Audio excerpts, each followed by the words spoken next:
Doc, safe po ba mag-fasting araw-araw? Tinatanong ito ng mga community members natin. It's a valid question. Mga community members natin who have become aware that low carb and fasting lifestyle can really help sa reversal ng mga diseases, sa weight loss na journey nila. And so, kailangan nating sagutin ito. Ito po si Dr. Iris, Filipino-Canadian medical doctor, nakabase dito sa Vancouver, Canada.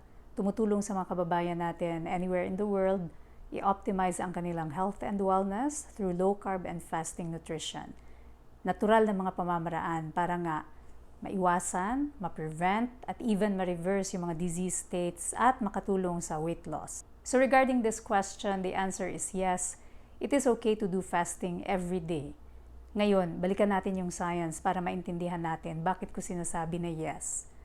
Kung matatandaan po yung mga explanations ko from before, yung ating katawan is designed, so the human body is designed to help you survive. And it's designed to withstand prolonged periods of fasting. Kasi kung babalikan natin yung mga ancestors natin dati, wala pa pong agriculture noong mga panahon na yon, wala pang mga root crops na kinocultivate, fina-farm, wala pa pong mga animals na domesticated.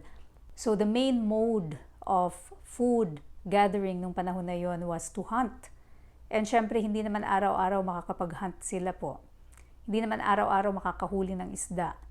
And yung mga plants naman are seasonal, wala pa nga noong agriculture, wala pa talaga yung farming. So very erratic din yung pagkakaroon ng access sa mga certain plants as food sources. And so our bodies were designed to help us survive yung prolonged periods of fasting na yan. So imagine, sometimes siguro nung panahon na yon, our ancestors will only eat every few days. So given na hindi nga readily available yung food, there will be days on end na yung mga ancestors natin will not have access to food. But in spite of that, nabuhay po sila. And fast forward to today, ang nangyari po sa ating modern society ay napadali yung ating access sa pagkain because we already have all these advances in technology, industrialization, advances in farming, yung mga ganyan po. So yung access sa pagkain, madali. Pagkain ay readily available. Nauso pa yung mga 24/7 stores. Nauso pa yung mga factory-made food. So napakadali na talaga. And dahil po dyan, yung atin pong pagkain din, yung frequency ng ating pagkain ay hindi na naging katulad nung talagang pagkain na frequency nung mga ninuno natin. Ngayon, we eat as much as up to 6 times a day. Imagine that. Ancestors natin would eat every few days. Tayo kumakain up to 6 times a day. Almusal, coffee break, lunch, another coffee break, dinner, and then yung midnight snack. So, 6 na beses. Meron pang mga kurut-kurut dyan, konti-konting mga chichirya, small snacks in between. So, easily, ang atin pong katawan ay na-flood ng constant na stimulation ng pagkain. And the central hormone that is affected by this is the central hormone of metabolism, si insulin.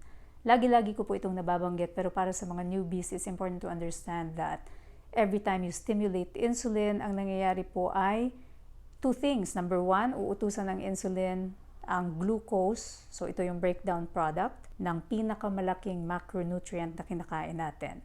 So 3 po ang macronutrients na pinagmumula ng energy natin. Yan ang carbohydrates, proteins, and fats. Pinakamalaki normally sa isang normal Filipino diet, isang normal modern day diet ay pinakamalaki ang carbohydrates. Ang breakdown product niyan is glucose, and glucose will be the one to stimulate insulin. And si insulin ngayon, ang magdidikta kay glucose na pasok ka na doon sa loob ng cells to be used up for energy. Pero yung ikalawang aksyon ni insulin is to also command the cells to make fat. Kasi insulin is an anabolic hormone, it's a building hormone. Every time na siya ay ma-overstimulate more than what the body needs, uutusan niya yung ating katawan to make fat. And so dahil dyan, napakadalas na pagkain, ilang beses pa, madalas pa, plus yung quality ng carbs na kinakain natin. So again, carbs, biggest macronutrient group na kinakain natin kadalasan. Yung quality niyan are normally, kung yan yung mga galing sa processed na food, then that usually has a very high insulin stimulating effect. So mataas na effect kay insulin, mas maraming aksyon na gagawin sa insulin sa katawan. So more fat storage po ang mangyayari. And this is why nagkaroon tayo ng epidemic na ito. Kung anong meron tayo, epidemic ng mga lifestyle-related diseases.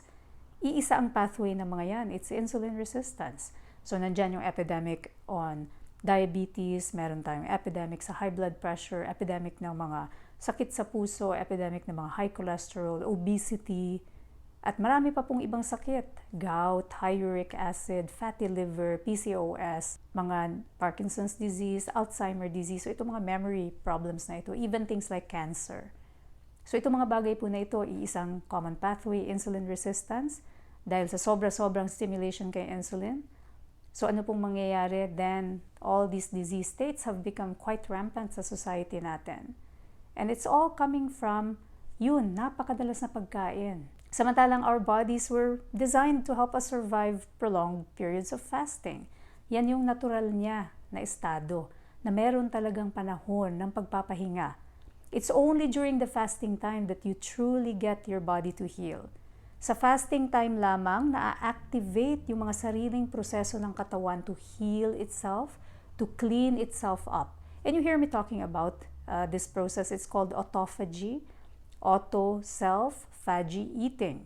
What it means is ito yung proseso kung saan yung katawan, it cleans itself up by eating yung mga debris, bad components, recycling these bad components para magamit ulit, and in that way, promoting yung healing ng body natin. So ito yung nagagawa ng fasting, and this is why it's safe to actually do it every day. To sustain itong lifestyle na ito, it's important to vary yung ating lengths of time ng fasting. Pwede tayong 1 day, 2 meals a day. So that's what we call TMAD.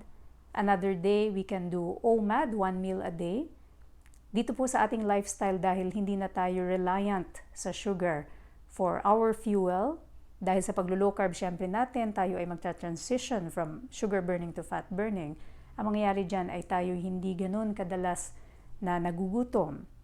So we don't really rely on sugar for fuel. And so in this way, nakakatagal po tayo ng matagal na oras na hindi kumakain dahil hindi rin tayo ganun kadalas na nagugutom. And so, karamihan ng mga community members natin find themselves, still not hungry kahit na lunchtime na or even beyond lunchtime. And ito yung pang-araw-araw na fasting na nangyayari po sa atin pag tayo mga fat burners na. And to promote itong tinatawag na metabolic flexibility, it's good to vary the time frames. Katulad nga ng na-mention ko kanina, yung 1 day you can do your TMAD, the other day, and kahit yung TMAD na yan can vary from 16 hours of fasting to 18 hours of fasting, all the way to OMAD, 1 meal a day, and then the intermittent na fasting for longer periods of time, 24 hours fasting. Maaari din yung alternate day fasting, may isang araw na normal kang kakain ng 3 meals, then skip all those meals the next day, and then the next day balik ka ulit doon sa 3 meals. You can do so many varieties po ng fasting. But the important thing is to always have that component in place kasi that is the only time your body can truly heal. Pag ang body ninyo ay hindi busy sa pagme-metabolize ng pagkain. So, the answer is yes, you can do fasting every day. It's best to vary the time frames ng fasting. Always combine it with low-carb lifestyle. It's even better if you can combine fasting with regular movement. Mas magiging effective po siya. You can certainly exercise in the fasted state. Sana po nakatulong itong video na ito sa inyo. Sa mga nagtatanong, safe ba yan gawin araw-araw? Yes po. Safe po siyang gawin kasi siya ang natural talagang pamamaraan ng katawan to clean itself up, to heal itself. And then the body, the human body is really built to withstand fasting naturally. Kung kailangan ng extra gabay, join po sa various communities natin. Kung kailangan ng food guide para manatiling low carb, levelupwithdriris.com ang website. Click the link lang po sa baba ng food guide to access it. Check nyo yung email ninyo. Napakarami pang mga free trainings po dyan. Lahat po yan, libre.